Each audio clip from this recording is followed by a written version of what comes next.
Alright, you're witnessing the unboxing. See the box back there?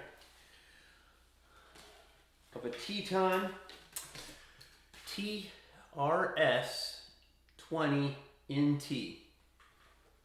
It's a magnificent instrument coming out of the box. Came out of the box in tune.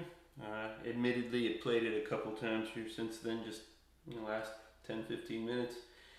But other than tuning it up again, I really haven't done anything to it yet.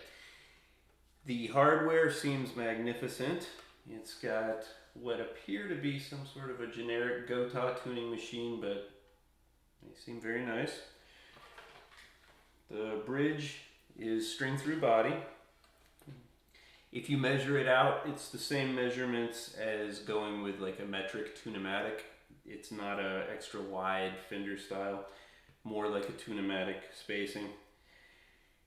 And it's 24 frets. And for those of you who would be scared, it's a 25.5 scale. And yes, it's not a misprint. If you take the tape measure and go to the 12th fret, it comes out at 12 3/4 inches. What does that mean? It is 25.5 scale. Not an exaggeration, not a misprint. Even though it looks like a Paul Reed Smith type body, it's got a Fender scale. And it is not at all neck heavy.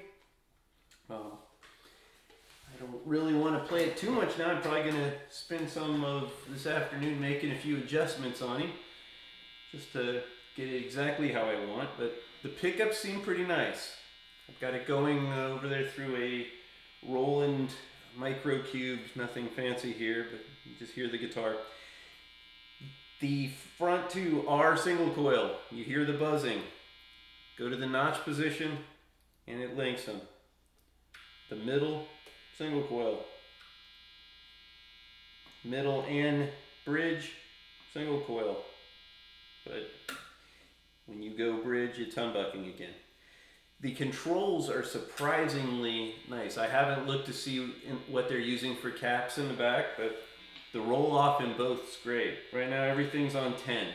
So here's a, oh, and there's a tube screamer on. That's why it's humming that much. There we go. There's your neck pickup. I'm gonna just run through some of the roll off. Here it is, everything on 10.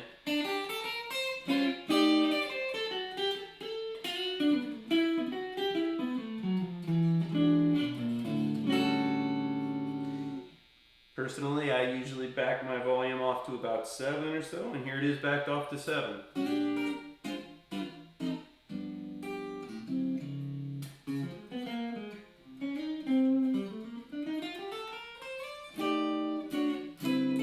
Very nice. They don't lose any highs really, just lose a little of that booming low end. So if I take and back the tone to about 7, this is usually about where I set my 335s, and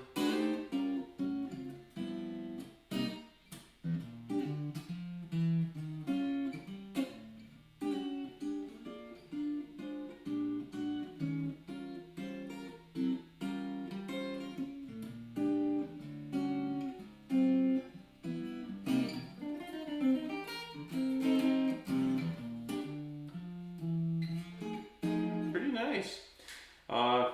The notch position, I haven't really tried, but let's see how funky it gets.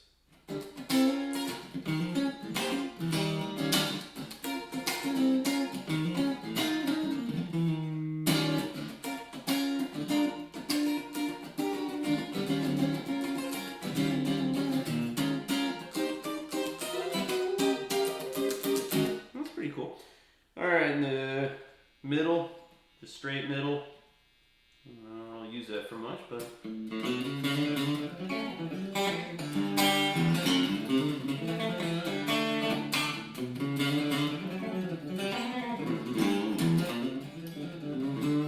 you go.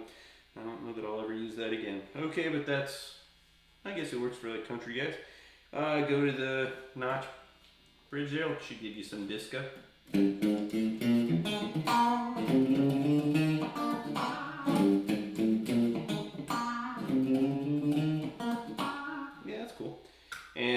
pickup itself sounds like a reasonable powered pickup. Sounds like 59-ish kind of thing.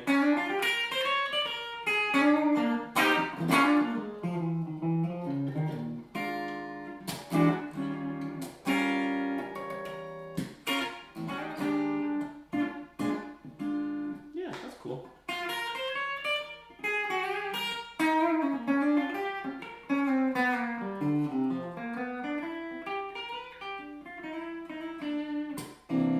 Yeah, not bad. I like it. I can't really find any flaws right out of the box. You could pretty much take this to a gig. This neck joint is amazing. One of the most comfortable neck joints I think I've ever played in. You don't really know it's there. I do some tribal tech stuff where I actually have to get up here.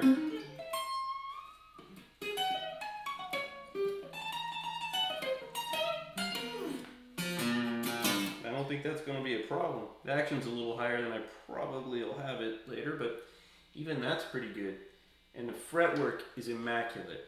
Absolutely stunning.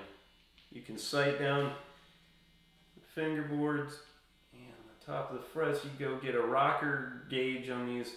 Looks like about a 14 gauge, or 14 radius fingerboard. Fairly tall frets. They look like 6105s, but might be a little taller than a standard 6105. It might be something like I might have got these from, what's that, Jescar or something. They seem really tall. And they're pretty meaty. They're definitely jumbos without being the full 6100, but they're quite meaty. Fingerboards, gorgeous, has kind of a purplish tint to it. Feels great, feels great. And it appears the top is a solid top that is carved into the arch. You can actually feel in there, and I don't feel any, I feel where it's carved. I do not think, I could be wrong in that though, so if someone wants to say, no, you told them something that isn't true. Maybe not, I'm not sure, but it's an amazing feeling top. The back is mahogany, and it appears the sides and everything are carved, or I should say the hollow spot is carved into the mahogany block from about,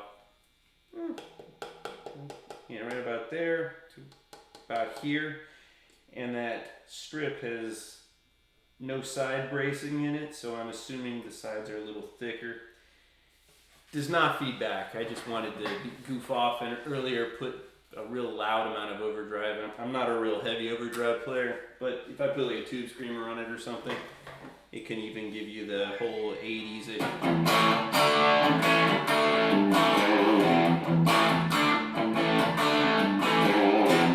Pretty nice sounding it.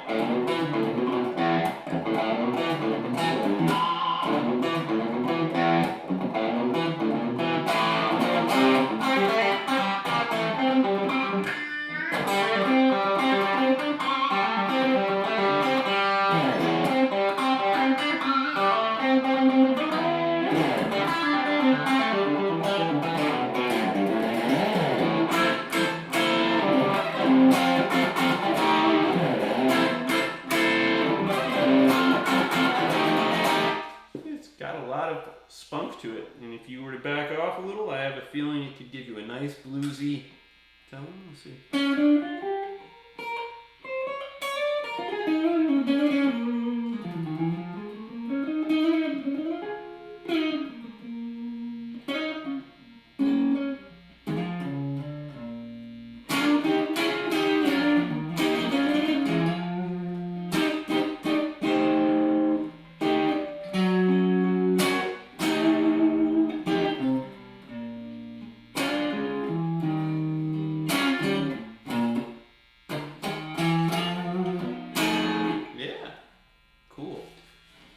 And I probably already showed the upper frets even out of the box. Oh, nice when you don't bend too many strings first. So,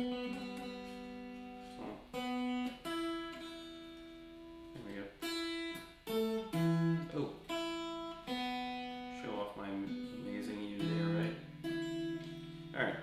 Okay.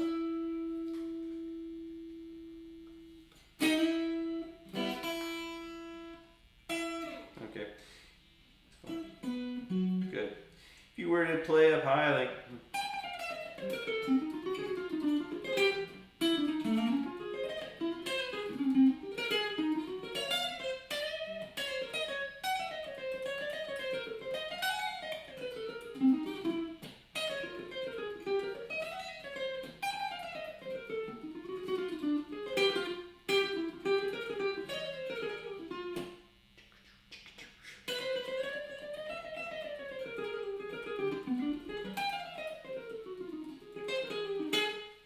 Nice. Got a lot of life to it. I'm going to do a little work to set all the action exactly how I like it, and I'll probably do another one of these, but for a guitar just coming out of the box, a 25.5 scale semi-hollow is not neck heavy, and it is just much better setup than, boy, most anything I can think of. Any of the guitars that are set up better are usually guitars I don't like, but this thing is really nice. Thank you for watching, and I hope this helps in your decision to look into Teton guitars, because you're not going to find anything that much better.